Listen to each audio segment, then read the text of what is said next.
ठंड प्रचंड है जिसकी वजह से हार्ट के मरीज बढ़ रहे हैं। कानपुर में पिछले 10 दिन में 100 के ऊपर मौतें हो चुकी हैं। लखनऊ में भी इस तरह के तमाम केसेस आ रहे हैं। क्यों हो रहा है ये सब, कैसे रोका जाएगा, इस पर बात करने के लिए मौजूद है मेरे साथ केजीएमयू कार्डियोलॉजी डिपार्टमेंट के प्रोफेसर डॉक्टर अक्षय प्रधान। अक्षय प्रधान जी, बहुत स्वागत है आपका आज तक पर। अक्षय जी, बताइए मुझे कि जो पेशेंट्स आ रहे हैं क्या सिम्टम्स हैं और कैसे इसको आप लोग देख रहे हैं पूरा? हार्ट अटैक या हार्ट की बीमारी के 3-4 प्राइमरी लक्षण होते हैं। सीने में दर्द, भारीपन होना, सांस फूलना, चक्कर, बेहोशी आना या फिर दिल की धड़कन तेज होना, ये मेजर हार्ट बीमारी के लक्षण होते हैं। सर्दियों के दिनों में हार्ट अटैक की संख्या तो बढ़ती है, क्योंकि इसमें सर्दियों में हमारे हार्ट की जो आर्टरी होती है वो चिपक जाती है, तो इसलिए उनमें क्लॉट बनने की टेंडेंसी बढ़ती है, बीपी बढ़ता है। साथ में सर्दियों के दौरान हमारी फिजिकल एक्टिविटी कम हो जाती है। डाइट हमारा थोड़ा सा गर्म करने के वाली डाइट, तेल मसाला थोड़ा ज़्यादा कंज्यूम होता है। ऑब्वियसली जो लोग एडिक्शन प्रोन है वो अपनी बॉडी गर्म करने के लिए अल्कोहल, सिगरेट, इन सब का सेवन करते हैं। ये सारे मल्टीपल फैक्टर्स की वजह से हार्ट बीमारी का रिस्क तो सर्दियों में बढ़ता ही है। लेकिन साथ में ये भी जानना है कि केवल हार्ट अटैक नहीं, हार्ट के वाल्व के मरीज और जिनके हार्ट की पंपिंग कम है, इनको भी सर्दियों में बड़ी दिक्कत होती है, क्योंकि सर्दियों में हमारे रेस्पिरेटरी इन्फेक्शन बहुत ज़्यादा होता है। सबको खांसी जुकाम होता ही है। तो जब भी रेस्पिरेटरी जिस मरीज का हार्ट का वाल्व खराब है या उसका हार्ट की पंपिंग कम है, उसको जब भी लंग्स में इन्फेक्शन होता है तो एडिशनल लोड हार्ट पे पड़ता है। पर पिछली बार इतने केसेस नहीं आए थे, और क्या ठंड रीजन है बढ़ रही है या कोरोना रीजन है, क्या रीजन मानते हैं?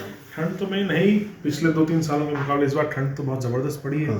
तो रेस्पिरेटरी इन्फेक्शंस और जो भी मैंने फैक्टर्स बताए हार्ट अटैक के रिस्क, वो तो बढ़ते ही बढ़ते हैं। प्लस इस दौरान कोविड का तो हम डायरेक्टली इम्प्लीकेट नहीं कर सकते कि कोविड की वजह से कुछ रहा हो, क्योंकि वैक्सीनेशन से इंडिया में कोविड के केसेस काफ़ी कंट्रोल हुए हैं आई थिंक। तो उस हिसाब से डायरेक्टली तो नहीं इम्प्लीकेट कर सकते, indirectly is that can be a factor. Covid के लॉन्ग टर्म इफेक्ट हार्ट के मसल्स पे क्या रहे वी स्टिल डोंट नो, क्योंकि वायरस तो शायद कहीं ना कहीं रह जाएगा ना, पूरा वायरस तो नहीं जा पाएगा। बिल्कुल, ये कुछ स्टडीज इनिशियली आई थी कि कोविड के 6-7 महीने बाद भी हार्ट में जब हमने एमआरआई करी तो उसमें कुछ चेंजेस देखे गए, बट उनके लॉन्ग टर्म इम्प्लीकेशंस अभी तक लिटरेचर में अवेलेबल नहीं। अच्छा, जो पेशेंट्स आ रहे हैं क्या उम्र का कोई दायरा है कि एक इस पैटर्न में आ रहे हैं? जनरली आज से 6-7 साल पहले हार्ट अटैक जो जनरली 60 to 65 की एज में होता था, अब वो एज ग्रुप किसी का 30 to 40 एज में आ गया। ये एक अनफॉर्चुनेट इवेंट है।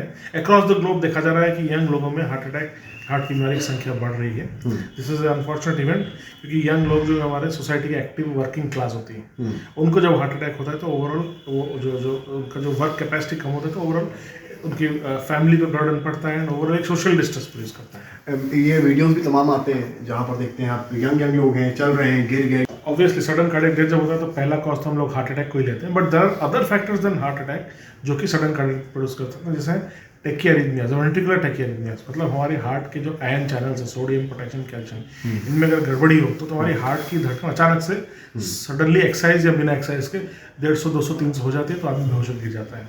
कुछ हमारी हार्ट की मसल्स की कंजेनिटल एनोमलीज हो सकती हैं जो कि वो सडन कार्डियक को प्रोन करती हैं। हार्ट की आर्टरीज की एनोमलीज होती हैं, कभी कभी आर्टरी जो है नॉर्मल तरीके से मुड़मुड़ा के जाती हैं, तो उससे भी प्रॉब्लम हो सकती है। या फिर हाई कोलेस्ट्रॉल लेवल्स, नॉर्मल आदमी का कोलेस्ट्रॉल जो एलडीएल कोलेस्ट्रॉल 100 के नीचे रहना चाहिए, लेकिन अगर आप कोलेस्ट्रॉल कुछ कंजेनिटल डिफेक्ट्स होते हैं जिसमें 20-25 साल की आपके एज में कोलेस्ट्रॉल 300, 400, 500 मान जाता है और 20-25 साल में हार्ट अटैक पड़ जाता है, और वो बहुत ही सीवियर फॉर्म का हार्ट अटैक होता है तो सडन डेथ भी प्रोड्यूस कर सकते हैं। मेरा आखिरी सवाल आपसे है कि क्योंकि पेशेंट्स आ रहे हैं, क्या हिदायत है आपकी, आप प्रोफेसर हैं, क्या कहेंगे जिससे कि ये चीज़ें कम हो सकें? पहला तो ठंड से प्रोटेक्शन एट एनी कॉस्ट, आप इसको फिजिकल प्रोटेक्शन करिए और रूम को प्रोटेक्शन करिए। ठंड में, बहुत ज़्यादा ठंड में बाहर जाना अवॉइड करिए। जो हार्ट के पेशेंट हैं उनको अपने शुगर, बीपी, कोलेस्ट्रॉल तीनों का ध्यान रखना है। अपने डॉक्टर से सलाह लें, दवाइयों की स्टॉक रेगुलर रखें, दवाइयाँ मिस होनी नहीं चाहिए, और जो भी सिम्टम हो किसी भी मरीज़ को हो तो उसको इग्नोर ना करें। अपने नियरेस्ट फिजिशियन के पास, सीने में दर्द हो, भारीपन हो, सांस फूलने, धड़कन तेज लगे तो तुरंत रिपोर्ट करें, टाइमली इलाज करें।